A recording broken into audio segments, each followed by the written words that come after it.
Chaque année, le Salon de l'agriculture est l'occasion pour les politiques, autant que pour la société civile, de renouveler leur allégeance au monde agricole. En fait, ce raout montre à quel point la France moderne est nostalgique de sa ruralité perdue. Mais l'édition 2016 de ce salon a été troublée par des débordements, signe d'une situation tendue dans les campagnes. Les agriculteurs jettent la pierre tantôt sur l'Union européenne, tantôt sur les consommateurs, tantôt sur le gouvernement. Allons donc voir quelle mouche a piqué la ferme France. Dans une France où plus de 80% de la population habite en ville, la surface agricole utile représente toujours 27 millions d'hectares, soit plus de 45% de la superficie du pays. Mais alors qu'elle occupe près de la moitié du territoire, l'agriculture ne représente aujourd'hui que 750 000 emplois répartis sur 500 000 exploitations agricoles. Ce déséquilibre est encore plus impressionnant si l'on s'intéresse à l'évolution. Il y a 20 ans, la France comptait encore plus d'1 million d'exploitations pour 1,5 million de travailleurs agricoles. Autrement dit, l'agriculture est devenue à un rythme accéléré un secteur marginal de notre société. Dernier paradoxe, la production agricole n'en finit pas d'augmenter, malgré cette hémorragie des effectifs. Ces quelques indicateurs nous montrent déjà que l'agriculture en France est un secteur qui n'a pas fini de se transformer, avec pour résultat des déséquilibres qui sont à la fois sociaux et économiques. En fait, l'agriculture est un secteur qui s'est profondément métamorphosé en un demi-siècle et qui fait aujourd'hui partie de ce que l'on appelle les secteurs d'excellence de la France et de l'Union européenne. Parce qu'ils occupent aujourd'hui pas loin de la moitié de la superficie de la France, les agriculteurs exploitants sont des acteurs essentiels de l'aménagement du territoire. Les activités de production et de transformation des produits de l'agriculture et de l'élevage sont dans certaines régions les derniers remparts à la désertification des zones rurales. En effet, les activités agricoles aident au maintien d'une population qui permet d'échapper à la dynamique conduisant à la disparition des services publics, à la dégradation des paysages et des infrastructures, et finalement à la désertification d'une région. L'agriculture est ainsi pourvoyeuse de ce que les économistes appellent des externalités positives, c'est-à-dire de services invisibles profitant à la collectivité. Néanmoins, l'agriculture occupe le territoire français d'une façon inégale. Très implantée dans la moitié nord du pays, elle l'est de moins en moins dans les zones méditerranéennes et montagneuses. Sur 22 régions métropolitaines, 7 produisent à elles seules 50% de la valeur ajoutée de la branche agricole. Les agriculteurs exploitants forment, dans la comptabilité nationale, une catégorie socio-professionnelle à part entière. Néanmoins, ils sont loin de former un groupe social uni, tant les contrastes sont forts entre les exploitations agricoles. La situation des exploitations agricoles n'est pas la même selon la nature de l'activité. En effet, les exploitations spécialisées dans les grandes cultures, c'est-à-dire les céréales et les oléagineux, et dans la viticulture, dégagent des revenus supérieurs à la moyenne des actifs, tandis que leur nombre s'est plutôt maintenu ces dernières années. Au contraire, les éleveurs et les exploitations pratiquant la polyculture dégagent des revenus nettement inférieurs et ont baissé plus rapidement en nombre. D'autre part, la situation des exploitations agricoles diverge selon leur taille. Si la surface moyenne d'une exploitation est de 53 hectares, on observe de forts écarts. Les exploitations supérieures à 200 hectares représentent 7% du total des exploitations, mais occupent 23% de la surface agricole utile. À l'autre bout de l'échelle, le quart des exploitations qui comptent moins de 25 hectares n'occupe que 3% de la SAU. Le secteur agricole français est l'un des plus productifs du monde. Mais alors que l'emploi agricole a baissé de moitié depuis 1990, la production, elle, a augmenté de 10%. Cette productivité permet de peser à l'échelle de l'Union européenne et de dégager certains succès à l'exportation.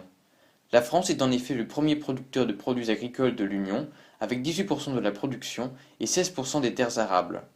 L'agroalimentaire est un des postes excédentaires de la balance commerciale, avec un excédent d'environ 11 milliards d'euros.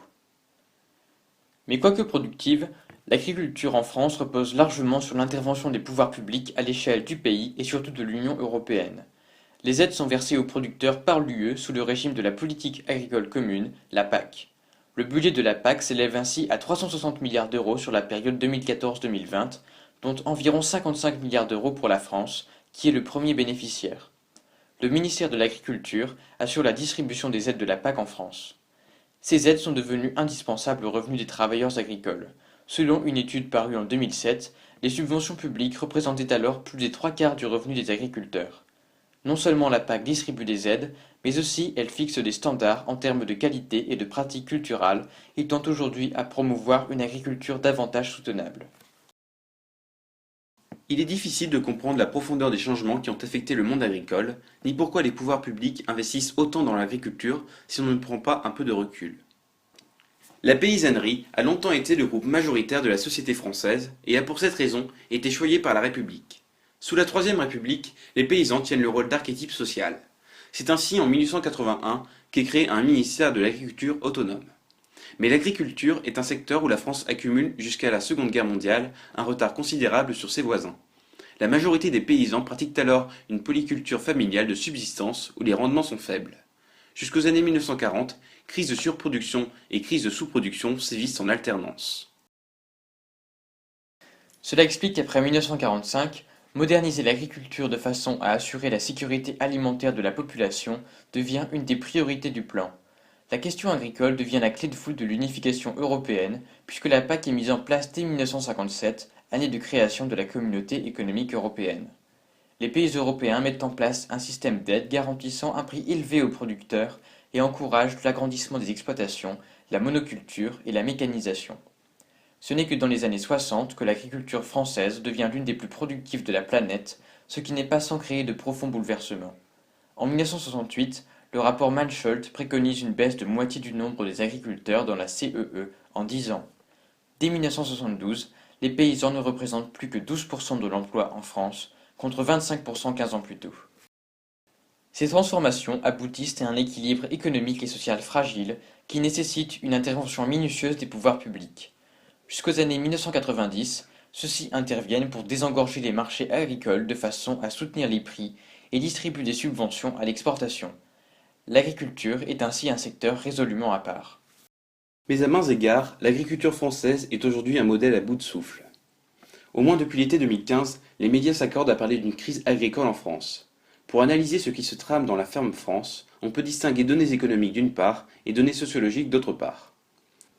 Contrairement à ce que l'on pourrait croire a priori, la valeur ajoutée, c'est-à-dire la valeur des ventes moins les produits détruits par la production de la branche agriculture, ne représente qu'une part minime du produit intérieur brut, 28,7 milliards d'euros, soit moins de 1,5% du PIB en 2014.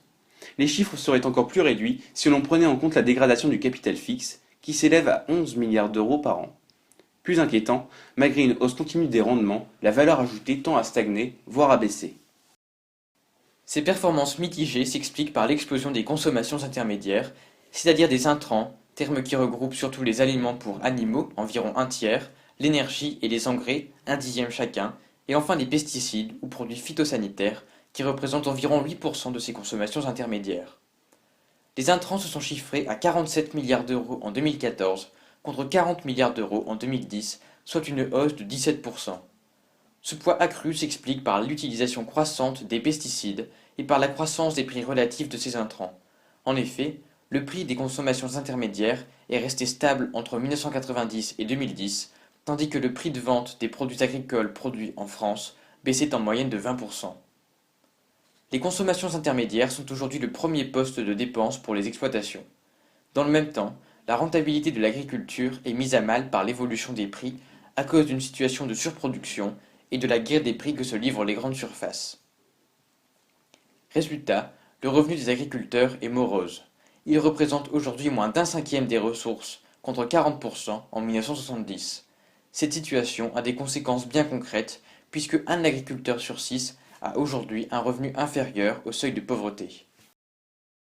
Enfin, les performances à l'export de l'agriculture française sont en voie de dégradation accélérée à cause de la concurrence qui sévit tant au sein de l'Union européenne qu'avec les grands producteurs mondiaux que sont par exemple le Brésil ou l'Australie. L'excédent commercial de l'agroalimentaire a en effet fondu de 2 milliards d'euros entre 2013 et 2014, à la fois pour les produits bruts et pour les produits transformés. La situation ne devrait pas s'arranger avec la baisse des cours des produits et l'embargo russe sur les produits agricoles en provenance de l'Union européenne. Cette dégradation économique explique en partie mais pas entièrement le malaise des agriculteurs, qui s'est exprimé récemment à grand renfort d'opérations escargots et d'attaques de sous-préfectures. En effet, le malaise de la paysannerie tient aussi à une crise sociologique. C'est un groupe social qui est brutalement entré en minorité. Les agriculteurs exploitants étaient 10 fois plus nombreux en 1955. Aujourd'hui, la place de l'agriculture dans l'économie des zones rurales est en passe de devenir minoritaire, ce qui va à l'encontre de la mission d'aménagement du territoire traditionnellement dévolue aux agriculteurs, dans un pays où le mode de scrutin favorise les espaces ruraux. La dépendance croissante aux aides publiques d'un groupe attaché à son indépendance contribue aussi à cette crise d'identité. Le monde agricole est aujourd'hui en plein éclatement, au point qu'il faudrait parler de monde agricole au pluriel. À l'hémorragie des effectifs s'ajoute la multiplication des activités parallèles à l'agriculture visant à améliorer le revenu, le tourisme par exemple. Alors que le nombre d'exploitations familiales de taille modeste se réduit, on assiste à l'émergence d'une agriculture de firme qui sait tirer parti des dispositifs d'aide et pour laquelle l'agriculture est une activité très rentable. La ferme des 1000 vaches dans la Somme en est une illustration. Enfin, le métier d'agriculteur n'en finit pas de changer avec l'introduction de nouvelles techniques. L'époque des paysans est bel et bien révolue. Par ailleurs, le secteur est de plus en plus déstabilisé par un désengagement tendanciel des pouvoirs publics qui contraint les agriculteurs à gérer des incertitudes croissantes liées au cours des produits. En 1992, la PAC a mis fin au prix minimum garanti avant de désindexer le niveau des aides de celui de la production. Plus récemment, la suppression des quotas laitiers a fait jouer à plein les anticipations avec pour résultat l'effondrement des cours. La tendance particulière des agriculteurs à en appeler au pouvoir public et à la solidarité du reste du corps social en situation de crise n'est pas sans exaspérer, d'autant que l'image du paysan ami de la terre a du plomb dans l'aile. Si l'agriculture rend certains services collectifs, ceci ne compense pas les effets néfastes de pratiques culturales qui passent de plus en plus mal dans une société en demande de produits sains. En ce qui concerne justement les pratiques culturales, quelques chiffres montrent la légitimité des préoccupations de l'opinion publique. 96% des surfaces de grandes cultures font l'objet en France de désherbage chimique. En moyenne, une pomme subit 35 traitements phytosanitaires lors de sa croissance, surtout des traitements fongicides, et la vigne 19. Si l'utilisation des engrais tend à reculer, la ferme France n'a jamais été aussi gourmande en pesticides. Leur utilisation a même bondi de 9,5% entre 2013 et 2014, alors même que le gouvernement entend réduire leur emploi. Seule l'Espagne fait pire en la matière en Europe. Résultat, l'agriculture est à l'origine de 20% des émissions de gaz à effet de serre en France.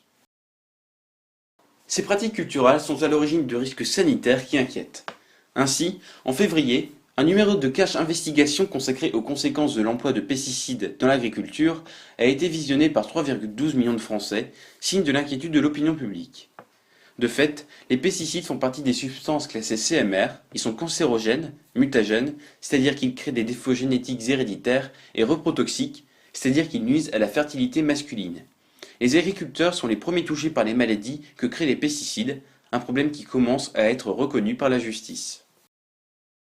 Enfin, les conséquences environnementales des pratiques agricoles sont au centre des conflits avec le reste de la société. L'agriculture intensive, qui implique l'utilisation massive d'engrais et de pesticides sur les monocultures, a en effet des effets nuisibles sur l'ensemble des écosystèmes. D'abord la pollution des cours d'eau. En 2013, 92% d'entre eux contenaient des traces de pesticides et le ruissellement des engrais entraîne la prolifération des algues vertes sur les littoraux. D'autre part, l'agriculture perturbe la pollinisation animale, dont dépendent les principales cultures. L'utilisation de pesticides est ainsi accusée de causer la disparition des abeilles et des papillons. Enfin, à cause de la monoculture, la biodiversité des zones agricoles est en déclin accéléré. Ces coûts cachés liés aux pratiques culturales contribuent largement à creuser le divorce entre agriculteurs exploitants et le reste de la société, d'autant que la menace du réchauffement climatique, en pesant sur l'avenir de certaines cultures, met en lumière la nécessité d'une agriculture qui soit plus soutenable. Les mots sont les mots. Si frères vous clamons, pas n'en devez avoir dédain, quoique fûmes oxy par justice. Toujours mal crié. Toutefois, vous savez que tous hommes n'ont pas bon sens rassis. Excusez-nous, puisque sommes transis. Pour autant il faut bien Envers le Fils de la Vierge Marie, que sa grâce ne soit pour nous tarie, nous préservant de l'infernale foudre. se servir des mots. Nous sommes morts, âme ne nous harie, mais priez Dieu que tous nous veuillent absoudre. On nous a laissé. La pluie nous a débués et lavés, et le soleil desséché et noirci. Écrit sur la vie. Pis, corbeaux, nous ont les yeux cavés et arraché la barbe et les sourcils. Jamais nul temps nous ne sommes assis. Crié dans les Puis ça, puis là, comme le vent varie, à son plaisir sans cesser nous charrie, plus becqueté d'oiseaux que des à coudre.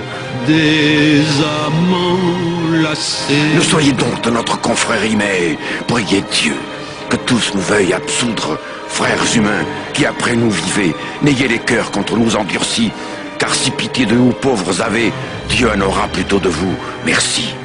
Vous nous voyez si attachés, 5-6, quand de la chair, que trop avons nourri à l'épi et ça a dévoré, et pourri, et nous les os, devenons cendre et poudre. De notre mal, personne ne s'en rit. Mais priez Dieu que tous nous veuillent absoudre. Les prochaines années seront donc cruciales pour l'avenir de la ferme France, qui sera de toute façon contrainte de se métamorphoser encore. Une volonté de changement se fait jour à tous les échelons, des pouvoirs publics aux consommateurs, tandis que les agriculteurs eux-mêmes, confrontés à la crise de leur activité, sont partagés entre conservatisme et modèles alternatifs. Cette crise du modèle agricole se traduit d'abord par la montée des modèles alternatifs. L'exigence d'une meilleure qualité environnementale de l'agriculture semble plus ou moins partagée par les consommateurs et par les pouvoirs publics. Ainsi, le ministère de l'Agriculture a lancé en 2009 le plan Ecophyto, censé réduire de moitié l'utilisation des pesticides d'ici à 2018. Bien que l'objectif, intenable au regard du surcroît d'utilisation des pesticides ces dernières années, ait été reporté à 2025, ce plan représente une certaine inflexion. Par ailleurs, la demande des consommateurs incite les producteurs à adopter des méthodes de production plus respectueuses de l'environnement, par exemple l'agroécologie et l'agriculture biologique. D'abord, le bio. L'agriculture biologique exclut l'usage des produits chimiques de synthèse, des OGM et limite l'emploi d'intrants. Les surfaces cultivées en bio ont progressé de 17% entre 2014 et 2015, un record. Quant à l'agroécologie, elle consiste à utiliser les services rendus par les écosystèmes, par exemple en combinant les cultures, plutôt que de les remplacer par des intrants chimiques. Pour promouvoir ce modèle ont été mises en place des mesures agro-environnementales permettant de rémunérer les agriculteurs qui s'engagent dans cette voie. Se pose néanmoins la question de savoir si ces modèles alternatifs sont transposables à l'ensemble de la branche agricole. Se pose en effet un problème de rentabilité, sachant que l'agroécologie et le bio sont plus intensifs en main-d'œuvre, laquelle est en France plus chère que le capital. Ces changements ont conduit à une adaptation limitée des pouvoirs publics. Depuis la réforme de la PAC de 1992, la tendance est à une recomposition de l'intervention publique. La programmation 2014-2020 de la PAC prévoit la possibilité pour les États de verdir leur intervention en créant des obligations de préserver l'environnement en échange des aides. Les États ont en effet plus de latitude dans l'attribution des sommes. Mais avec des mesures agro-environnementales qui représentent moins de 5% des aides allouées, l'environnement n'est pas la préoccupation principale de la politique agricole en France. De plus, malgré la montée du bio et de l'agroécologie, l'exposition à la concurrence internationale pourrait aussi faire évoluer la branche agricole vers une agriculture de firme, basée sur des exploitations plus grandes, incorporant davantage de technologies, du fait de l'impératif de compétitivité. Quelle que soit la pente sur laquelle s'engageront l'agriculture française et européenne, il est certain que la fragilité des équilibres rendra cette évolution difficile. L'idéal serait donc de parvenir à concilier l'obligation d'une agriculture compétitive avec un cadre législatif permettant la santé du public et l'environnement. Sans être exhaustif, ce petit tour d'horizon permet de comprendre quelques-uns des phénomènes à l'œuvre dans la crise agricole. Les agriculteurs sont confrontés à une crise sociologique et économique, mais aussi à une crise de légitimité, alors que les conséquences néfastes de leur activité sont de moins en moins acceptées par la société. Évidemment, il est plus facile d'énumérer les symptômes que de proposer un traitement adapté. En tout cas, l'agriculture a beau ne représenter qu'à 1,5% de la richesse en France, il est certain que le malaise qui secoue les campagnes ne doit pas être pris à la légère.